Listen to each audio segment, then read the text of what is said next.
Deux cercueils pour un corps. L'on a frôlé un affrontement ce lundi à la morgue de l'hôpital central de Yaoundé. D'un côté, la famille de sieur Douanla Bertrand venue le récupérer pour inhumation. Et de l'autre, des membres du Tabernacle de la Liberté, une église de réveil qui fait couler beaucoup d'encre et de salive dans la capitale politique.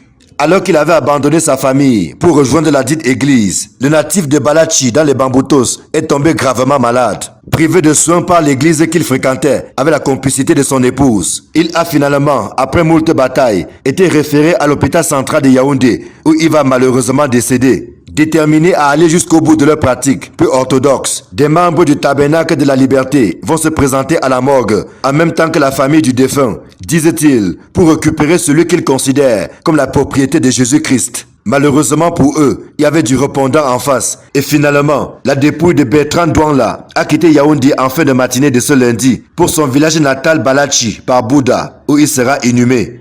Nous voici rassemblés à la morgue avec le corps déjà à l'extérieur. Voici le cercueil, voici le corps. Nous sommes en route pour le village. Priez pour nous afin que l'on arrive avec la paix, sans accident. Prenez garde, priez pour nous. Malheureusement, plusieurs membres de la famille du défunt, dont son frère cadet et son épouse, demeurent prisonniers de cette église d'un autre genre. Ce n'est pas la première fois que le Tabernacle de la Liberté fait parler de lui négativement. En juin 2020, au plus fort de la crise sanitaire du Covid-19, son promoteur, un certain Caleb Goua Atangana, avait prescrit à ses fidèles, parmi lesquels des élèves, de ne point porter les cache-nez, ce qui avait valu à ces derniers leur exclusion de plusieurs centres d'examen, dont celui du lycée bilingue de Mendon.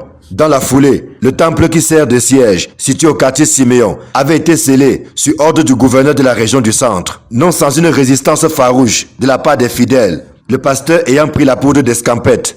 L'année dernière, le même pasteur Caleb Goua Atangana lançait un appel à la haine tribale contre une communauté camerounaise, sans curieusement être inquiété. Depuis au moins 3 ans, cette église multiplie des frasques au vu et au su de tous. Sa fermeture en août 2020 n'a duré que quelques mois avant que ses activités ne reprennent de plus belle. Ce aux grandes dames de plusieurs familles qui se plaignent d'avoir été fragilisées et divisées par le tristement célèbre Tabernacle de la Liberté.